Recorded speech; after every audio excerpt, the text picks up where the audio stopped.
Why hello, hi amazing beautiful people, and welcome back to another Kendrick Lamar reaction video. We are continuing our deep dive journey by the one and only Tennis Tom's reaction video. None of this intro is making any sense, is it? No, I've messed up, but I'm gonna keep it all in. We're continuing our journey into the deep dive. That is the video that, man, wow, why can I not even make any sense? Basically, Tennis Tom put up a video that is a deep dive into Mr. Morale and the Big Steppers, and we are watching it. So there you go. That works. I'm leaving all this in. Yeah, the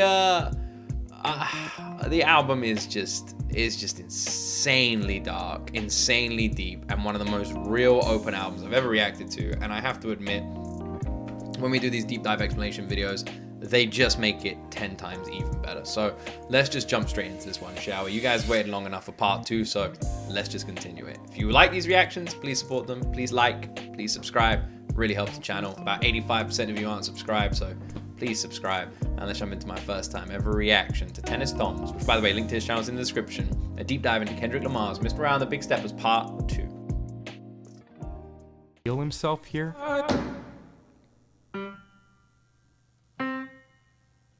I learned in trapping in the business. The 6th track on the first disc is a single verse from Kodak Black, accompanied with piano. If you remembered, he appeared on Worldwide Steppers to introduce the Big Steppers, along with some tap dancing, but that's pretty much it. On this song though, he tells a story with a big emphasis on money, hence the title, Rich. I ain't gonna lie, we were poor.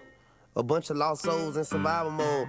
Especially about being pressured into turning to crime in order to survive while growing up, saying there's no way for us unless we found our own. But came the day he made it into the rap game. I never knew that I'd become a fucking Kodak.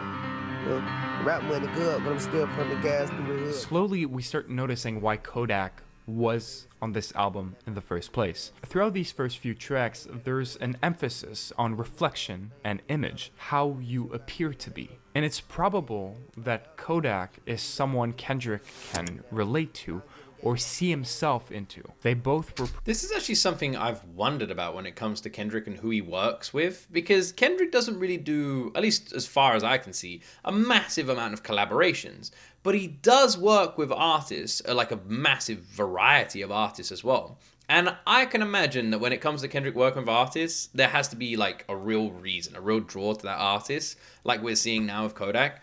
And yeah, I do wonder, like, I would love to know, like, I would love to hear what his reason is for working with the artists he works with. Pressured into crime at a young age, made it to be famous, and both keep ties with the world and culture they grew up in. They both are Big Steppers. There's also an interesting theory I found that with Kodak's story and recent controversies surrounding Kodak, it wouldn't make sense to assume Kodak would benefit from therapy.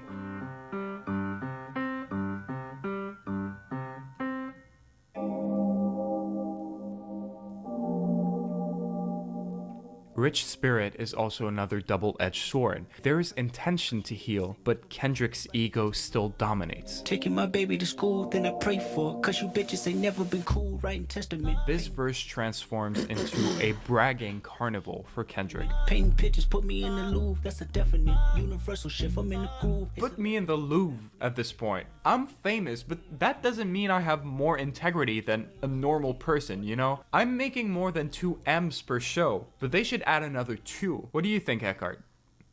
Ha! You know, this is also a double meaning, 2 M's, but add another 2, that makes the sound Now we may be hopeless for Kendrick. I think Eckhart likes it. I think he likes it. By the way, I was telling my wife about Eckhart a little bit the other day, and I love this man's like mentality. Absolute freaking just mind-blowing brain on this man. I really want to learn more about him. I want to read some of his books At this point, because I can what see the why hell Kendrick is he was drawn even to doing? Rich nigga, This song's so good, by the way. I'm staying strong. This chorus has Kendrick re-establishing he is the greatest, and if you play with him, he's gonna use his influence and talent to hit back. Stop playing with me before I turn you to a song. Stop playing with me before I turn you to a song. Anyway, the video for Rich Spirit also supports the ego themes we've seen in the songs, with Kendrick dancing by himself in a room, trying to look cool while facing a wall. Hey, bitch, I'm attractive. Can't fuck with you no more. I'm fasting. It's a bit much, right? I think just that shot alone shows how Kendrick is engulfed into what he appears to be. Even when he's all alone, his happiness comes from what he looks like to millions of people as a rapper. He loves his reflection in the mirror. It's curious because it could be taken as a few ways. Because I know people who constantly act as if they're on a TV show. And I bet you guys know some people like this too. Where the way they talk, the way they act, they like repeat words all the time. They'll be like, yeah, I grew up really rough. Really rough. Like all the time. Shit like that, you know? Yeah, I remember. Oh, I really remember. Don't worry about it. Like that. It's literally like, and cut. Like they act like they're on camera all the fucking time. So for Kendrick here in this video and him in a room on his own and there's nothing around him, is that because he's constantly projecting this image that he wants others to perceive himself so much that even in private, that image is still projected? Or is it literally of someone in love with himself? Remember, one of the problems Kendrick is trying to fix is sex addiction and repair the relationship with his wife. That's why Whitney sent him to do therapy with Eckhart. And now he's just like saying he's willing to just spend an enormous amount of money to make sure things are okay. Ask Whitney if she's okay. Never mind, here's $100K. Why you always in the mirror more than the bitches? Kendrick also attacks people who are spending a lot of time in the mirror. When he is doing the exact same thing, he really does not know he's bragging. Or at least he doesn't realize it. But the third verse really shows us best what's happening here. I'm fasting 4 days out the week, brother. I pray to God that you realize the entourage is dead. We learn Kendrick is fasting 4 days out the week here. Given the context where Kendrick experiences a universal shift, it's most likely for spiritual reasons, as fasting is said to cleanse the soul, make for a sharper mind, and on top of that, we get this line. False claiming, not cute, I'm mortified. The new earth and high pursuit, 200 lives. Directly mentioning A New Earth, a book that Eckhart wrote about letting go of our ego-based state of consciousness to pursue a happier life. To him, ego is the source of many negative feelings we can experience daily. And I would really love to read this book. Like I said, I was talking to my wife about some of the philosophies that we've already gone over in the previous video. And this guy just sounds so interesting to me. Like I said, it makes sense for someone like Kendrick to lean here. More specifically, it makes sense for someone like Whitney to point Kendrick in this direction. Truly have peace of mind is to live a life without ego. So that's great, right? He's pursuing that new earth. He's reading a book about killing his ego, fasting, meditating. On the surface, he's trying to better his mental health. But why is he still acting like an asshole? He just told his own wife, I don't want to talk, just go fuck off with $100K or whatever. Well, this song is a pretty good spot to tell you what's really been going on from the beginning of this album. Why Kendrick is acting so odd. What if from the beginning, Kendrick was playing a character? This song shows us that Kendrick is pretending to be a badass famous rapper even when he's all alone facing a wall. But truthfully, he's been this rapper from the very start. Kendrick wrote this album when he was doing the therapy, right? So presumably this album has been completely written from the perspective of an already fixed mind of Kendrick. So it makes sense that he would look back at the character that he himself was previously, right? Think about it. He refuses to open up. And when he does, he doesn't want to look weak. He takes the blame and turns it into a lesson. He doesn't give a fuck. He cheats on his wife multiple times and justifies it to her by saying he's honoring his ancestors. He's aggressive against everyone and brags about anything he can think of. He's living his whole life like it's a verse on a rap song. What was that? Take that shit off thing there. Acting like a rapper. Kendrick said he grieved over his pain, this dark truth he hides, by buying expensive stuff and having sex with other women. But those are all just little things he does that are all connected to the true way he grieves, by acting like someone he's not. A person that's not affected by this pain. Think how convenient it is. You have something that eats away at you, makes you feel scared. But there's millions of fans that treat you like you're this perfect person, a savior of hip-hop who inspires them. At some point, you become that person that doesn't exist, that's just this perception of other people, this reflection in the mirror. To escape the pain, there's no better way than this. And Whitney is watching all of this unfold again and again. She doesn't want the greatest rapper of all time. She wants her husband back.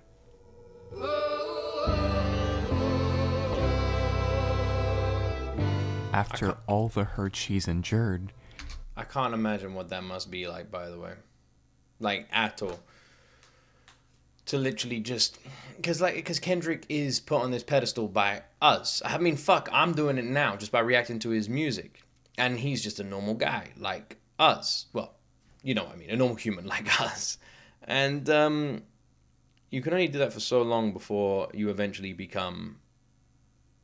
like, literally this. Exactly. Like, you start becoming exactly who people are saying you are. She can't take it anymore. And it all comes to a breaking point.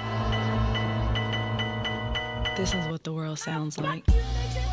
We Cry Together is, in my opinion, a direct response to Rich Spirit, and a hard kick back to reality. It's like his own wife takes him out of this ego trip he had on Rich Spirit and directly confronts him about it. I swear I'm tired of these emotional ass, ungrateful ass bitches. This song is structured like an argument So between good. Kendrick It's and Whitney, so and good. right away Kendrick points out that even though he's So trying to do good right and by so changing weak. his ways, Whitney still brings him down. You wanna bring a nigga down, even when I'm trying to do right. But we all know that's not true, Fuck you, nigga. You love a pity party. I won't show up. because Kendrick's ego has only grown with this newfound enlightenment he can now brag about, and Whitney knows that. Always act like your shit don't stink, motherfucker. Grow up. Forever late. Some points we've heard before come back on this track, like Kendrick's more distant behavior with Whitney. I know when you fake busy. Man, bitch, you tripping. Who got you that rolly chain? In other words, she is mad and tired of Kendrick's ego always taking the better of him. You know what? Fuck you, bitch. Fuck you, nigga. Nah, fuck you, bitch. Fuck you, nigga. This chorus is interestingly similar to a movie scene from Poetic Justice. Did he just say this chorus? This is the chorus? Yeah, this is the chorus. Whoa, man, my favorite chorus on his album. 1993 movie starring Janet Jackson and Tupac. I haven't seen it. Fuck you! Fuck you! What's going on? They gon' fuck you up, motherfucker! Fuck you up! Fuck you, bitch. Fuck you! Fuck you, fuck you, fuck you. And given Kendrick's lifelong hell? I admiration kinda wanna for watch that Tupac, now. it's no surprise that we find this here. Throughout the last tracks, a lot of the focus was on Kendrick's perception on what's happening to him. But we haven't really seen the repercussions of all that is happening on Whitney. Bitches staring at me and Zara. Hoes scratching my visor. And it's more than just on the psychological level. When your partner is unfaithful, it hurts you so much, but on top of that, your car gets key scratched because that girl your husband fucked found out you existed. What, that's my fault now?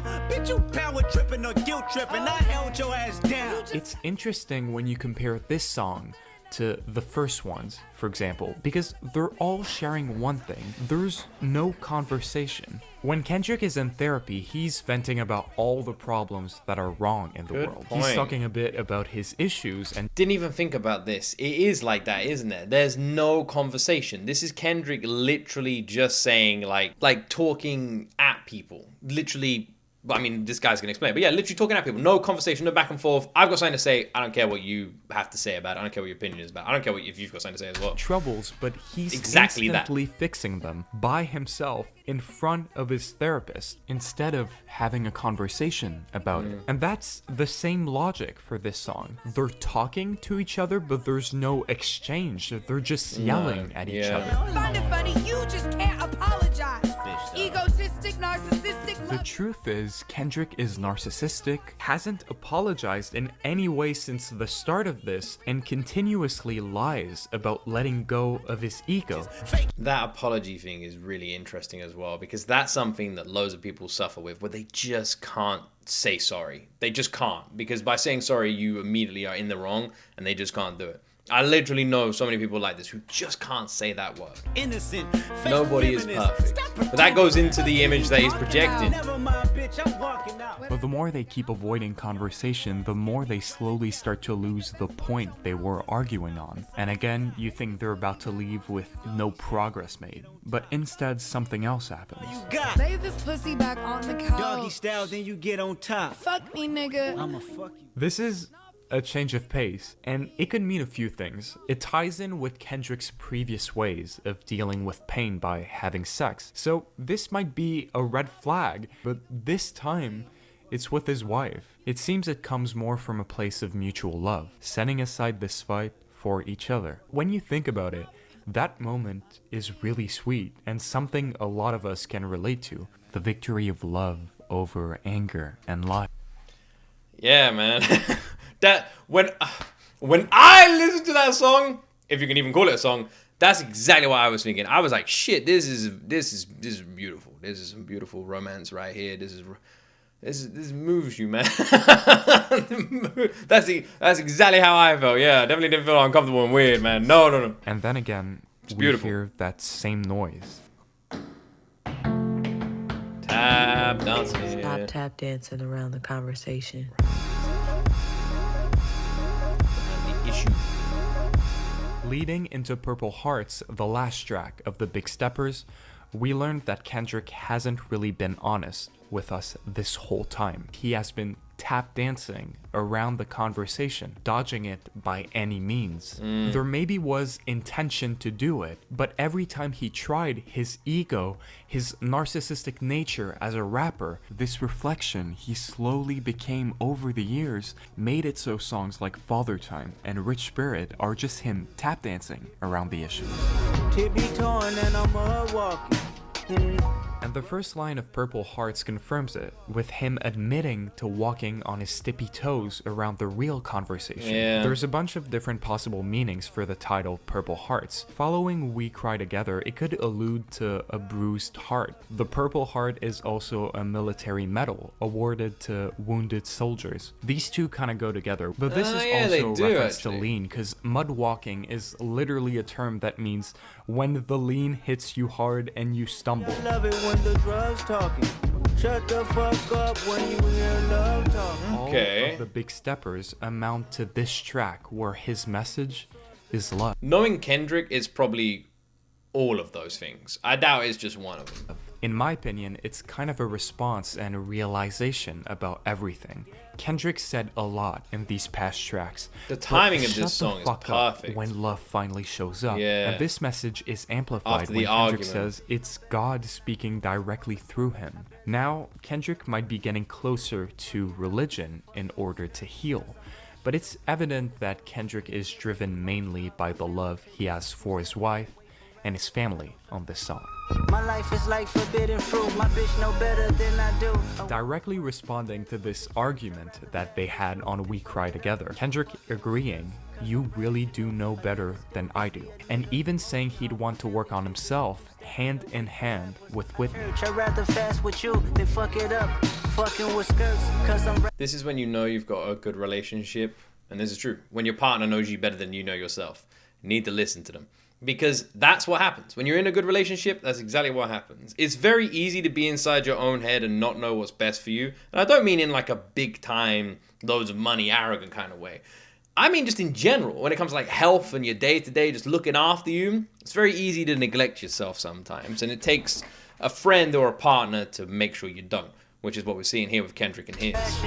Making a double meaning But here understanding with that is fasting important with as well. Whitney, what he was already doing on Rich Spirit, but also fasting in the sense that he's gonna restrain himself from cheating on Whitney ever again. I'm not in the music business. I've been in the human business. But the biggest step Kendrick takes here is stating he's gonna move away from his rapper side. This reflection to focus more on his family. A patient life, flaws bless them twice, and they'll bless you back.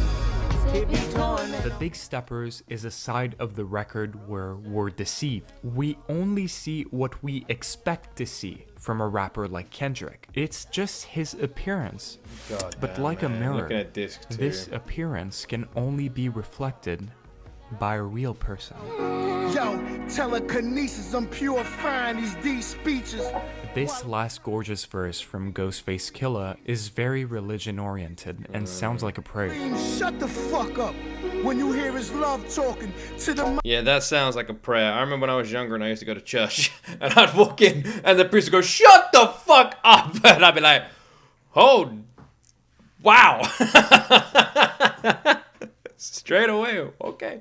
That's my kind of church. I'm here to learn.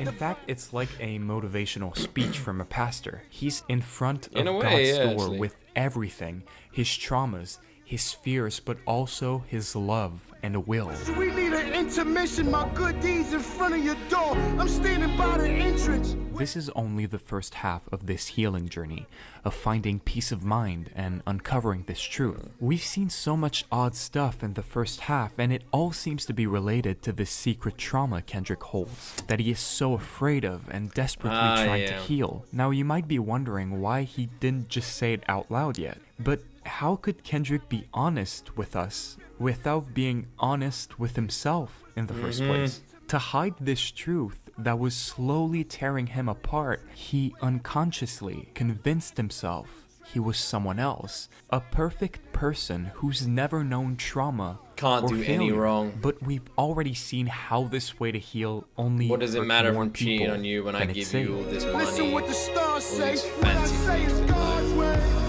He needed this first half, these sessions of therapy, to understand the barrier he built for all those years and break. The entire first half of the album is literally Kendrick just staring in a mirror. The whole first half, looking directly at his own reflection. But what he's looking at isn't him. It's a projection of who he wants to be. It's who he's made himself. It's who he feels like he's become. And the whole first disc is him looking at that version. Before then, rubs his eyes and he sees the real him. To finally explore one side of him he's left in the dark for many years. But it's certain he's now on the right path to tell this truth. And he doesn't know yet that in doing so, he might not only save himself, but his whole family. Yeah, baby. Yeah, baby.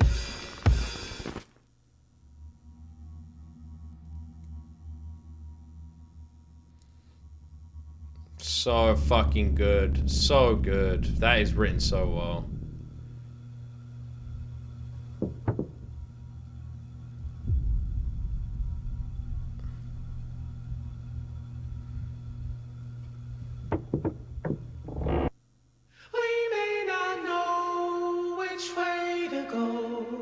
The second part of the album starts with the same motif we've heard in the beginning of The Big Steppers, with Kendrick being lost and not knowing which way to go. Mr. Duckworth. But for the first time, we hear Eckhart's voice, which might indicate a conversation is slowly starting. Yeah. Session 10. Breakthrough.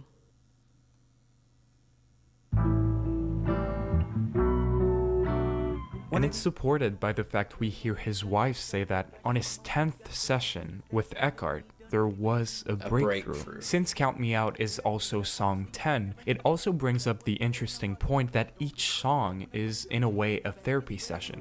One of these lives, I'ma make these right with the wrongs I've done. That's when I unite with the Father, Son, till then. And with Kendrick searching introspectively, it seems to all lead to what he represents, a famous rapper. But a mask won't hide who you are inside. Look around, the reality's carved in lies. Wipe my ego, dodge my... That's what he needs to fix, this image he represents, or at least what this image means to him. And that becomes even clearer for Kendrick when he directly faces that reflection. Look myself in the mirror, Amityville, ain't seen nothing scarier. With this realization on Purple Hearts, Kendrick is face to face with the big stepper. And to him, that is terrifying, because it's the last thing he wants to be for his family. Someone that cares more about his fans and music than his kids. He locked away every vulnerable emotion, every trauma he had in the part of him that doesn't have all that. But to truly heal, he needs to love and accept the part of him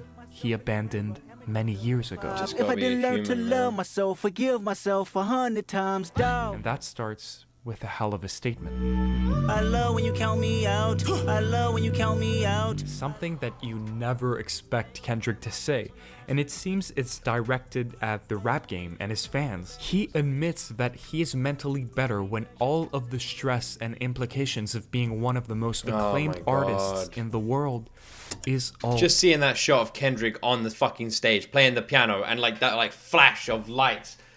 I don't know what the fuck that performance is, but I want to see it, man.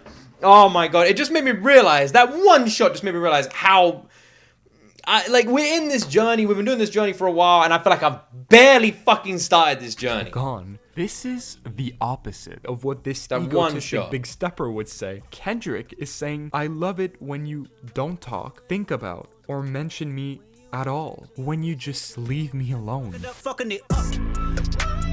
How you gonna wear my shorts when the lights run deep? But a crazy theory is that it seems Kendrick is also talking to his own reflection. I love it when you, the big stepper, count me out. Yeah, this when part. you was at your lowest, tell me where the hoes was at. Throwing punches at himself, telling him. That's what I feel like this is. I feel like Count Me Out is like Kendrick confronting that reflection, you know?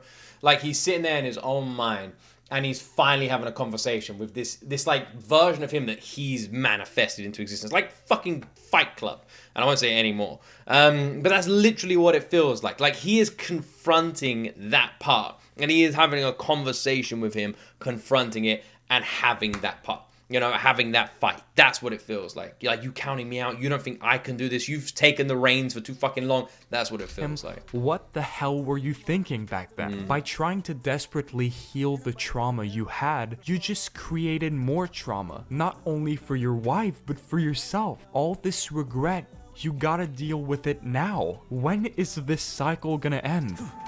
His kids don't give a fuck how famous he is. How many people know his name, what those people say about him. His kids care when he comes home, when he plays with them, when he goes out and does things with them, when he gives them his time. That's what his kids care about. That's the thing. Sometimes it's hard to separate the outside with the inside, and it seems like that's what Kendrick is understanding, that there's two different versions of himself. One of them isn't a father. Ain't nobody but the mirror looking for the fall off. But the hope still persists, and it's there more than ever now. He doesn't even want to hear his name being pronounced. My name is in your mouth. Sure. You said I feel better if I just worked hard without lifting my head. The first line of the second verse seems to be directly meant for Kendrick's reflection, blaming him for trying to bury his trauma in his career. But if we're taking a step back, this could also be a reference to the things that his father taught him. Keep working hard no matter down, what. keep working, it was keep not going. all good. Trauma is trauma. I made a decision. That generation Give you my don't feel fuck your what you feelings. from. And it all comes back full circle to that breakthrough. This is literally how I run this fucking channel. This is literally how I'm raising my boys. It is the idea of being vulnerable, of being honest, of feeling your emotions. And hell, I get so much shit for it. And I will forever. I'm a grown-ass married man, father of two, crying on the internet at music, man. You don't think I don't get shit? I get quite a lot. But I'm never going to damn change, because at the end of the day, I feel like that's a good thing. We're humans. We should feel these emotions. And here's what Kendrick is doing right here. Feeling those emotions, not bottling up. I mean, it's what his dad was saying to him, you know? Like, hide that part of yourself. If you're feeling something, work harder, dig deep, put that down. You're supposed to get back up. Be a man. Men don't cry. Men don't feel. If we're not supposed to, why do we have those emotions? Doesn't make any sense, does it? Death of the ego to pursue a happier life. I put it on my ego, Lord of all lords. Sometimes I fall for. But it's not like the happy life starts now. Kendrick tore down this barrier of ego he built for himself over the years. But now he has to deal with everything that's on the other side. Miss regrets, I believe that you done it. Miss regrets. The regrets Kendrick has for all his actions. Some things I can't forget, Lord knows I tried my best. Cause if I want it all without you involved, I guess it's all for nothing. Bless anybody fighting through the stress, anybody fighting through the...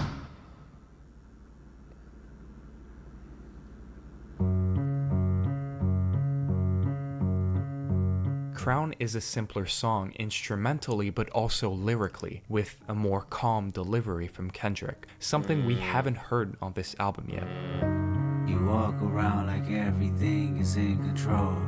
With the first verse expanding on this fear Kendrick now has, that he might lose his wife for good, that it's too late. And it's all structured in a way that he tells us what love actually means to him. Go out the way to make the coin available. That's what I will say, his wife is a fucking real one. Like, Kendrick's going out, cheating on her, a bit like getting this inflated ego, you know, like, I don't give a fuck, here's some money, whatever, blah, blah, blah, you know, everyone loves me, I'm a god, woo, like that, right? And his wife just sees straight through it. Just sees straight through that image that he is projecting of himself, and instead of wanting to run, wants to help the man she loves. And that is a real one right there. I call love. To me, it seems like when someone is always available and willing Because to no do one would have anything blamed her for if she their just lover ran. without making them feel But that's not what bad she or wanted to looking do. stressed about it, even if it's about money, that's really loving them. You'd do anything for them. And the next 4 bars expand on that. The closest one's afraid to say they need some time. Giving us another example of what love means to him. To respect that your partner could need some time away from you. And even if it seems like life or death, if they leave you, you still understand. That's what I call love. That's exactly related to the biggest fear of Kendrick, losing Whitney. He loves her so much that he'd do anything for her and actually let her take the time she needs away from him, even if it meant they would never be together again. For the time it'll go and I'll be there when somebody needs you. In past songs motivated by love, Kendrick stayed pretty surface level about the fact that he's driven by unconditional love, love forever. But with the slow death of his ego, it seems Kendrick asks himself, well, is it really unconditional? Kendrick talks about love so much in the previous albums as well. It's a constant thing, and he talks about Whitney a lot. I really feel like that Mr. Around the Big Steppers, this is where he actually understands what real love is. It's like him discovering that emotion for the first time ever. They know, and all you done gives them amnesia. Life is life. We have experiences. Kids will do that to you. We go through phases. We meet new people, and one day might come you can't be there for someone anymore. And when that happens, it makes that person forget all the love you've given them in the past. Amnesia. Love is unpredictable. One thing I've learned, love can change with the seasons, and I can't please it. It's going much deeper now. It's like Kendrick is healing, but through a way that's surprising. The regrets he has, he's gonna live with them for the rest of his life. So he's trying to accept them. On Crown, he's accepting the fact that he might lose Whitney for good. It's not him trying to get her back by any ways possible, to scratch that itch. It's telling her he's okay with any outcome, whatever she chooses. That's real love. He can't please everybody.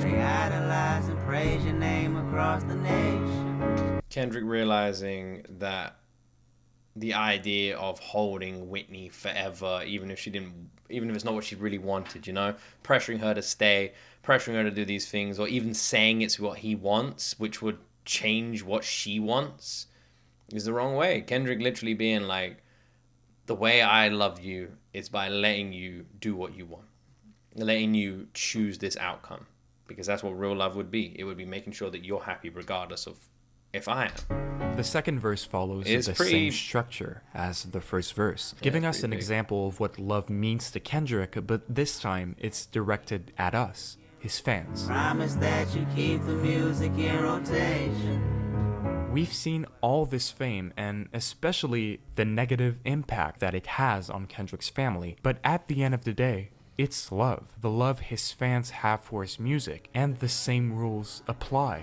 But the time could not be there when somebody needs somebody. Kendrick will stop being a rapper one day, and when that happens, all that love is momentarily forgotten.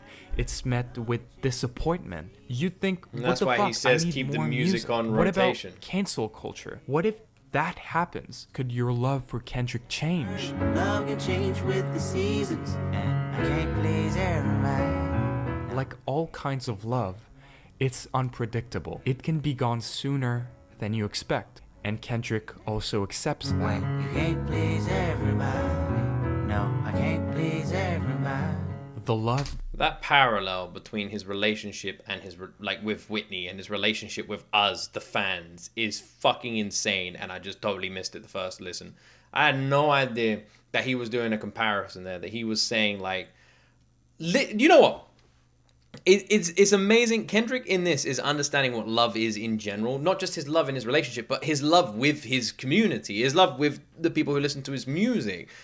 And in that moment, he's literally saying, like, there'll be a day when I don't make music, and I hope you guys listen to my music still. I hope you put it in rotation. And if you move on and I'm not there, I understand. Like, I know you guys love me, and I love you. It's a different kind of love, but it's a love that people have for Kendrick, whether it's from his family or fans, it can go away at any day. So he accepts he can't have it all. He doesn't accept it on one thing. He can't please everybody. He accepts on everything. It seems the crown has a meaning that changes across the album. These two bars help us understand what this crown means. On The Big Steppers, it's about Kendrick's relationship with his fans. He's the savior of hip-hop, and for all the love that his fans have given to him, he's required to deliver now. On Mr. Morale, his family has given much to make up for Kendrick's past behavior, and he's required to make up for it now. And in both cases, with all this weight of the crown on him, he accepts he might not be able to deliver to fix everything. You can't help the world before you help yourself. What an incredible fucking album. What an incredible fucking album, man. It's insane that this album is incredible, and it's just a man on Silent using Hill, Kendrick music keeps as a personal pursuing diary. that happier life by getting rid of all the bad influences around him. Push these niggas off me like, push these bitches off me like, push these niggas off me like. Other than Get rid the of it all, pretty drop unique all of chorus that, on get the rid of song, it all. One other striking thing about it is the title. The first thing that could come to mind are the Silent Hill video games. It is curious how there are horror references splattered out across Mr. Around the Big Steppers. I mean, literally a couple of songs ago, he mentioned Amityville, and now he's mentioning Silent Hill. Don't know if Kendrick Lamar's a gamer, but these are survival horror games where you encounter all sorts of fucked up shit and creatures, and it weirdly fits in that context. It does, weirdly. Staying away from bad people. If it is based on like the game, you're it is staying kind of away curious. from monsters in a horror game, and those bad people seem to be related to Kendrick's career. Because you could literally imagine playing Silent Hill and all these like ghouls, monsters, creatures coming at you, and you're just there like push you away like push you away like get away from me like it does weirdly fit in a way, whether it's critics or collaborators. I be immune to shit. Just say goodbye to all those burdens, all those With people. his realization that he's better off when the status of the greatest rapper alive is off his shoulders, he can finally start getting rid of the people that previously were stress-inducing factors for him. He feels more unfazed by criticism, confident, and also he's getting more and more into meditation. And it's really interesting when you compare all of this to Rich Spirit, because there's a ton of contrasting links you can make weirdly. Rich Spirit had Kendrick angry and stressed out by critics. Like anything they said, Kendrick would treat it like it mattered. But this song is the opposite, with Kendrick now pushing away the people that stress him out, these critics. chest out, silence. I'm stressed. With this line also referencing the one in Count Me Out, where he's working himself to exhaustion. Now it's head up, chest out, and silence. No more listening to critics. A hill of silence. Silent Hill. Hit my daughter up. She need all the love. I need all the love. There's also this odd line. And That is a good point. Silent Hill could literally just be a literal terminology where Kendrick is simply saying, like, I'm on this hill. It seems weird. I don't think it's an ego thing, but like, I'm on this hill and he's pushing everybody down the hill, king of the hill, you know, pushing all these negatives out of his life. They're all rolling down the hill until the hill is silent, until it's just him, until there is a peace there. Song, which is so similar to the first one of Rich Spirit. This link is oddly specific, and I can't explain it right now, so just keep that in mind going forward. So up until now, Kendrick is killing his ego, accepted he can try to get better, but he can't please everyone, and pushed away sources of stress in his life. Yeah, getting rid of any negatives in his life at the moment. But it feels like we're losing track of why he's here in the first place, right? If you derive your sense of identity from being a victim. Savior Interlude gives us the first concrete clues of the root of Kendrick's deep trauma, the truth lying underneath everything that Kendrick's been too afraid to say. Let's say bad things were done to you when you were a child. And you develop a sense of self that is based on the bad things that happened to you. You ever see your mama strung out while you studied division? Your uncle ever stole from you day after Christmas? Eckhart provides an oddly specific take here, that Kendrick developed a sense of self based on the bad things that happened to him as a child. Bad things happened, it led to Kendrick not being comfortable with himself and forced him to act like someone else. This is actually not exclusive to Kendrick. This is something that happens to a lot of people. And it's so sad to say that, but it's true.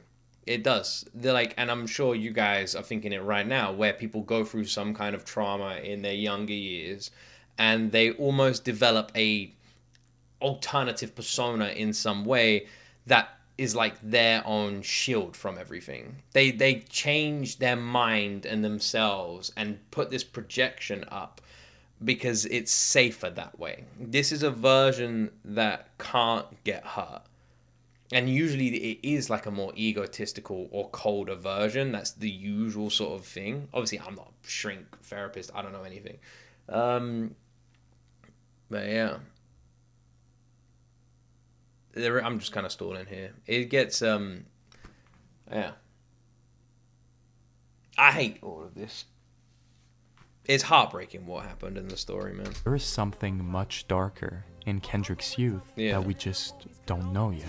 Seen both of those in the county jail visits, the first and the 15th, the only religion. This track is structured like the interlude on The Big Steppers, the one with Kodak Black telling his story. But this time, it's Baby Keem telling his. Noodles in the microwave, Shark Tank tidal wave, grandma shooting niggas blood on the highway. Both stories are focused on the journey they had from youth to rapper. But right away, Baby Keem's story is way more pessimistic. Baby Keem talks about one traumatic experience from his youth after another with no filter. I got this shit bragging in 4 days, 4 hours, 2 hours, switch eyes, nigga be fresh out. Baby Keem focuses a lot more on the things his family did when he was a kid. And it all ties back to Kendrick and that line from the beginning, the one Eckhart says. These are bad things that could happen to someone. As a child, Kendrick needs to be honest to understand what happened long ago when he was just a child.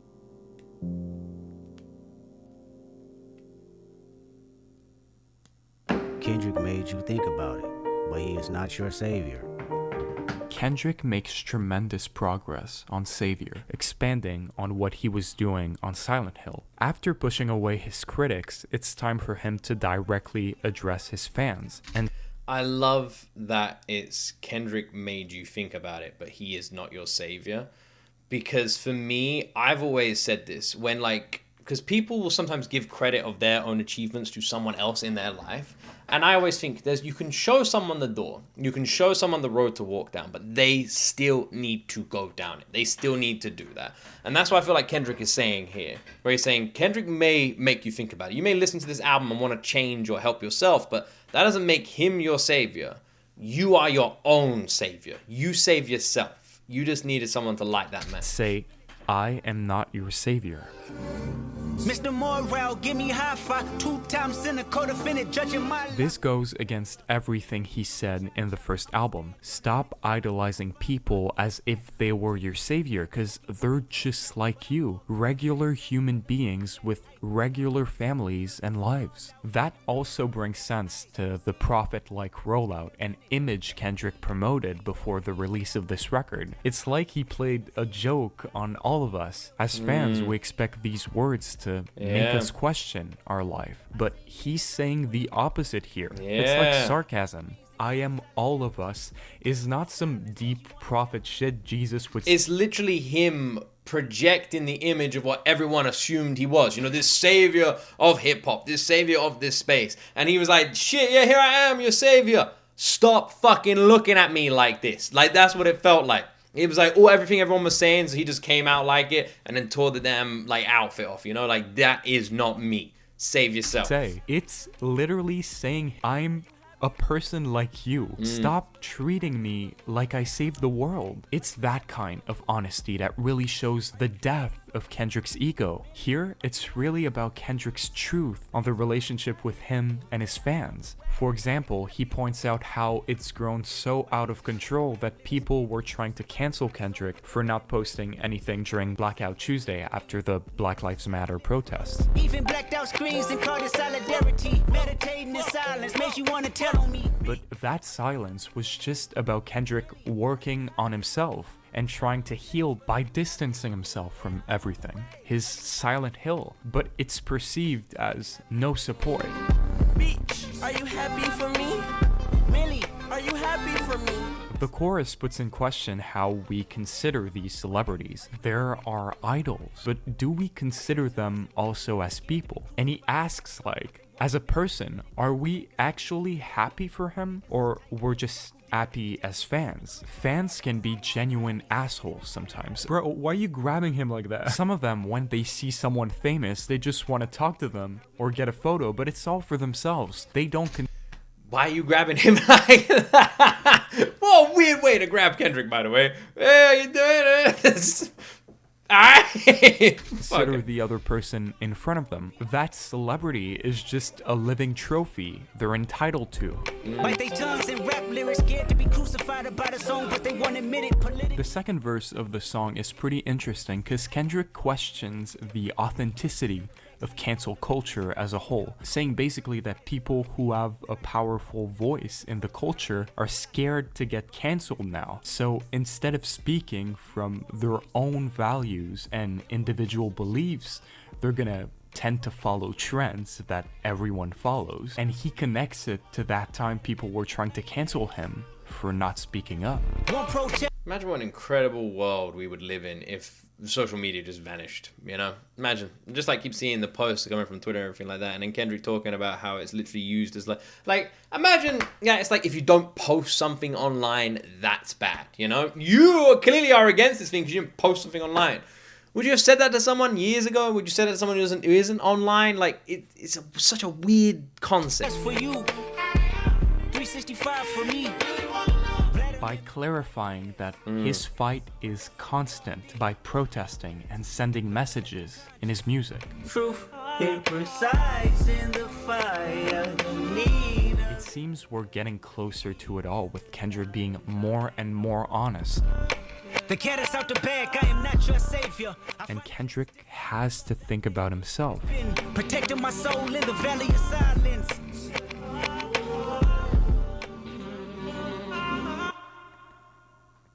Hard place and ways the mind can't figure out.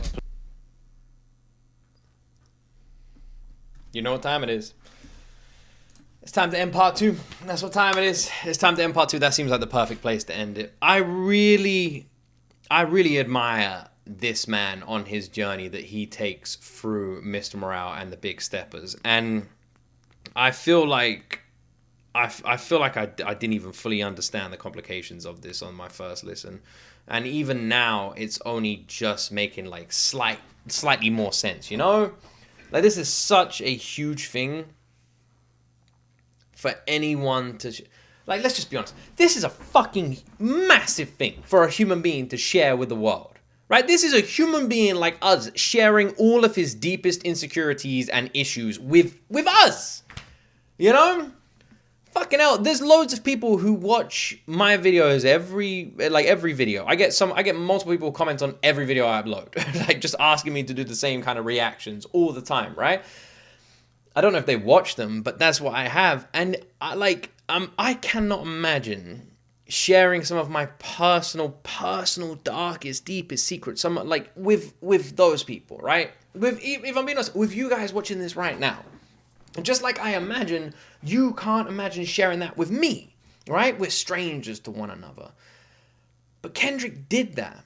People he doesn't know, people he can't see, fans. And he opened up and shared those vulnerabilities, those honesties with us. With you, with me. Shared them with the world. People who don't even know him, this could have been their first introduction. He shared them. It's insane to me. I can't imagine being that emotionally strong. I can't imagine going through something so private, so difficult with yourself and your family and sharing it with everyone. Why would you do that? I can't think of any reason to do it. Like, in a way, it's Kendrick. It's his way of healing, you know? And it's also very relevant with this image of himself that he would want to just tell people, look, I'm not your savior, stop looking at me like it. So it makes sense. But the only way I can find myself looking at it is Kendrick helping other people. The end of the song, the end of the album, he says he chose himself. But I feel like he chose himself at the beginning of the album. You know, he chose to heal and better himself over those years. Over these years where he was hiding, he chose himself. Well, hiding, taking time off. He chose himself.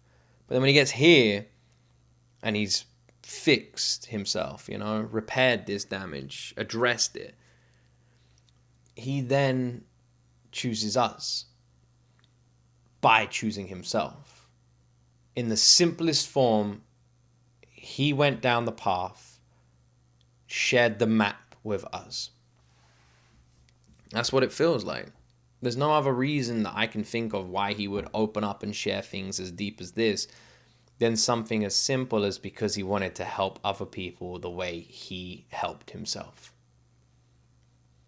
And I think it is incredibly strong to do that. I like to consider myself a fairly emotionally strong person. I could never do that. That is another level I can't even imagine achieving. It is incredible that someone with that kind of platform was that open with people they've never met. For what? Like I said, to help them. This man is incredible. This man actually is just incredible. Anyway, that's when my reaction is going to end. Jeez. The next part's going to be a hard one. Ah, man. Ugh. I will never have anything but respect and love for this man after this. Up until this album, I've just considered him a genius. A musical genius. An absolute legend. But after this, it's amazing how much more human and honest and raw he feels. And I think that's the whole point. I myself was guilty of looking at him as this absolute fucking god in the industry. And now I just look at him as Kendrick. Obviously, I'm still lying a little bit. I still do look at him as this fucking musical, genius. But I see the human side way more, and I think that was the whole point in this. It was to understand that we can appreciate and love his music, but to understand that it's a human being like us making that music. And I think that's exactly what the album delivers. I hope you guys enjoyed this reaction. Thank you so much for watching. Have yourselves an amazing day. Go check out Tennis Tom's channel, link in the description. If you enjoyed this, please like and subscribe. And as always, my friends, you will see me in the next video.